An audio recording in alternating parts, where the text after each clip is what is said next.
Welcome to the 393 Legacy, a Gorilla podcast. We're back at it for another week, and we turn the calendar to February. So we were a little spoiled this week. We got to see the sunshine, we got to see some snow melt, and excited for that. So welcome back. Today we get a visit with Mr. Anthony Horsley.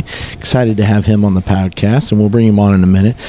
We've had a ton of scheduling things. Some of the things are unforeseen, like the other night we had to cancel a high school basketball game because of the flu and sickness going around down at Center, and so we're still in the process of making that up, but next week is a very busy week. A lot of things happening. Most importantly, it is Winter Court next Friday against Rural Vista, followed by Saturday with the dance and all sorts of activities there. But let's talk about junior high for a minute. They're finishing up next week their junior high basketball season, so they'll be at home for 8th grade recognition versus Rural Vista, and then on Thursday it'll be the first round of the Wheat State League tournament at Little River, followed by Saturday semifinals and finals at Little River on that Saturday as well. It is a Rural Vista and Little River week because high school basketball we will play on Tuesday at Little River, and then we will be at home versus Rural Vista for Winter Court. So Rural Vista and Little River, you'll see a lot of them next week. Our bowling is on the road next Thursday to Junction City. Our wrestlers are at Harrington next Thursday, and we want to wish our Scholars Bowl best of luck. We are 2A this year, so they're headed out west to TMP out at Hayes there, so we wish them the best. And finally, Wheat State League music is actually on Monday, and they have a performance over there at 7 o'clock at Kansas Wesleyan, so go support. I think we have 11, 13 of them. I can't remember the trip request. 11 or 13 of our kids that were selected to go over there and participate in the Wheat State League music contest for bands. So, well, Mr. Horsley, welcome to the podcast. You might tell the listeners a little bit about yourself and your family. I am, like you said, I'm Anthony Horsley. I'm the youngest of 4 children that have all come to Solomon at one point in their time. Okay. Been to Solomon my whole life. Never moved. I live down the street. As we're doing the podcast, I'm looking at my back door. That's true. That's true. But a good moment that I have from high school is just any part of just theater. It's my big thing in just working in the education field. We'll get to that in a minute. So you might tell the listeners, though, who mom and dad are, because they need a shout out, too. They helped you get to this point. Yeah. My parents are David and Crystal Horsley. Yep. They're wonderful parents. You better say that. You'll get in trouble when you go home. Yeah, I will get in trouble. My dad will. He'll wring my neck, and so will my mom. I'll never hear the end of it. That's right. That's right. So... they're wonderful people, and it's been a pleasure to get to know them over the years as well.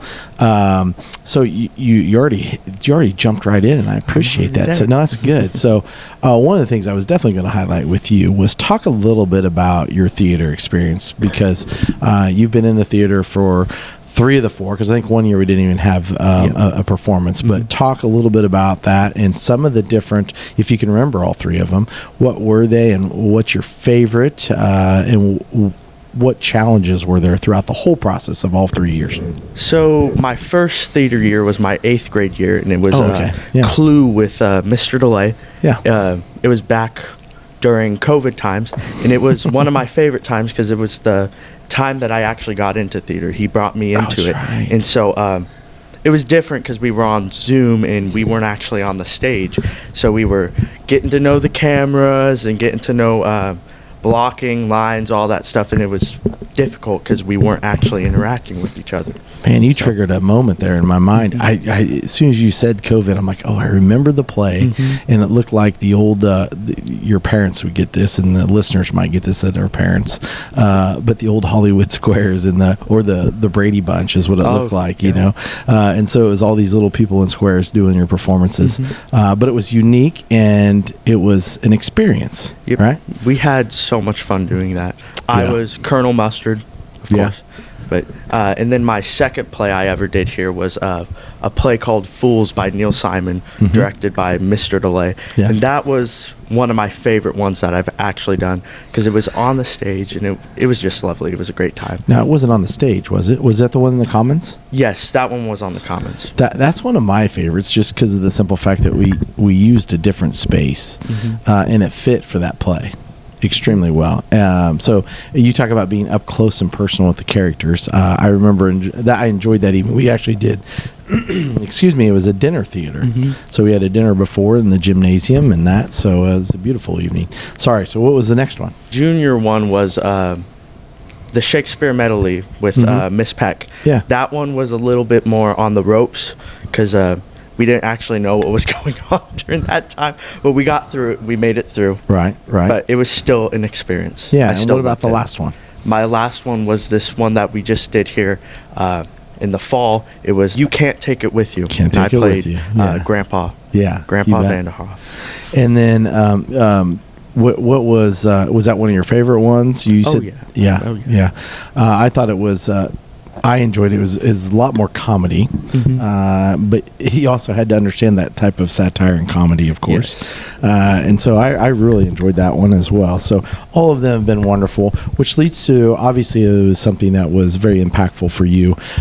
You're also in forensics. Yes, I am. Okay. I had the opportunity to watch, I think it was a 2-act play at League. I had to judge with you and Jace. Oh, yeah. Yes. It was awesome.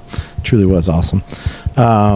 But talk about just the theater and the forensics and maybe give a couple shout outs. You've already mentioned Mr. DeLay and Miss Peck, but are there some other people that through the theater, and it might be some of your fellow castmates too, some things that they have given you and provided help with you through the years? Everyone that I've worked with on forensics or theater has given me great insight of what I can do to be a better actor and a better person. Sure. Like my duet partner, Jace, who we're going 4 years in a row to state this year. And then there's also been other people's like coaches like Miss Glanville who came in last year and helped us get there to state as well. Perfect. I'm sure you'll have all sorts of success. Forensics is just starting up and getting in full swing here. So it concludes in March is the conclusion of forensics, right? At state, if I remember right. So, yeah. You talked about being here all 13 years of schooling here at Solomon. So besides your theater teachers, are there some other teachers, elementary, anyone, and maybe not even just teachers, but the other people in our community that as you start to take a moment to reflect, people who've had an impact on your life? There are a few teachers that have had an impact. One of which is Mrs. Noggle, who's still here, which I still love that. Yeah. That's amazing that she's still here. She was my first grade teacher, and just the way that she's taught and stuff has taught me a lot about going into the education field. And then my 2nd through 6th grade para, Miss Kim Klein. Oh, yes. That's a great shout out. She was Mrs. Noggle. Mrs. Noggle's a great shout out, too. But I'm so glad you mentioned Mrs. Klein, though. That is so cool. Yep. She's my BFFF. There you go. You've been a part of, obviously very involved in the theater, but some of the times the listeners behind the scenes may not know some of the other things that you do here at school. And I'm thinking of you and Miss Liz Johnson and talk about, because I will tell you, and then we'll get into what your future plans are, but talk a little bit about our after school program and that experience. So I've been working for the after school program for going on 3 years now, and I loved it. I was a kid in the program way back when with Liz and Sheila Cook. But Liz has been a great benefit to my education. She's taught me a lot about teaching and stuff.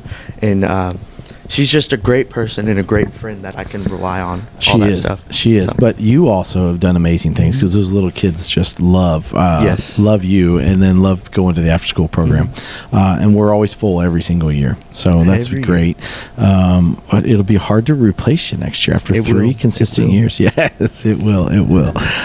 So talk about future plans because you're currently getting your associates in early childhood, right? So what are you going to use that degree and what's your future plans? I'm going to use my associates from Salina Tech to move to a 4-year college and go in as a junior to get my bachelor's in teaching.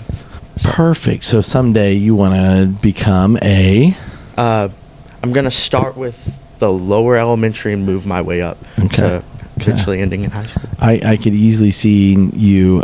You said Mrs. Noggle in first grade and how impactful she was. I could see you being an amazing kindergarten, first grade, second grade, any teacher, but definitely at that level for sure. So good. We need good people and good teachers coming back. Hopefully, we may even hire you back here to be a teacher here in Solomon. Mom and Dad will, you might have to move out, but they'll love that part of it. They'll love that. But that'll be great. So as you start to look, you talked about you're currently going to Salina Area Tech. So then next year you can automatically go over and finish up your associates, correct? Yes. Okay. Yes. Good. So when you get done with that associates, what colleges are drawing your attention for your 4-year? Emporia. I got to know the area a little bit by being down there this summer because I worked for a camp that was located there. Cool. But Emporia is a great college for educators. I've researched into it, and I've had a few teachers tell me about it being a good college down there. It is the best college for sure. Maybe not. I shouldn't say best. They're going to offend some people out there, but it is definitely known as the teacher college. Yes. The history of Emporia State based upon that. So you chose wise. Stingers up, as they say. 2 in my family have graduated from Emporia State, so very good school. Okay, as we go back and we start looking at the final few months till you walk across that stage, I know. So what type of feelings do you have as you get ready for the final stretch? I guess you could say I'm feeling all the emotions because I'm happy to leave, happy to start my pathway, but on the other end, I'm sad to let this pathway end. This journey's about ready to end, right? And there'll be a new one. It'll be exciting, and you'll do great. Seniors before Christmas, when they do the podcast, I can't wait. Seniors after Christmas have more emotion like you do because it becomes a reality. So you're going through the normal roller coaster of a senior year of emotions. So the last thing I'll end with here, and then maybe one more comment afterwards, but I always give everybody an opportunity to talk about what suggestions, words of wisdom you might leave our 8th graders as they start their journey next year and that 4-year clock starts. Any thoughts and suggestions for them? Turn your work in on time. Don't procrastinate. Get that stuff in. Yes. Turn it in on time. Yes. Very important. It will help your GPA. It will help the GPA to allow you to get into college a little bit easier, right? Yes. Your teachers won't be a burden on your teachers. They'll be happy that you're getting your stuff done in a timely manner. Right. And so you've learned that lesson. I have. You've gone to Salina Area Tech, though. Your individual plan of study is early childhood. Yes. You have that. You've worked on it. You've had your internship experiences, whether it's the after school program or others. You talked about working at a camp. So you may not think you're ready, but you've got all the perfect tools in place to where you're going to have success. Right. So that we always talk about putting more tools in your tool belt. You've got a lot of tools there. You've got a great people. You've got a great family supporting you. So we wish you nothing but the best, Mr. Horsley. You will do amazing things, and then hopefully someday you're back there teaching it. You're a gorilla again after you become a stinger, and you'll be back here teaching hopefully. So or anywhere in that anywhere that would be great too. So thanks for taking a moment to sit down with us. That is Mr. Anthony Horsley. It was great to visit with him today. Wish him nothing but the best. And it is going to be a busy week at Solomon. Activities every single night. Enjoy supporting the Gorillas, and we'll see you next week.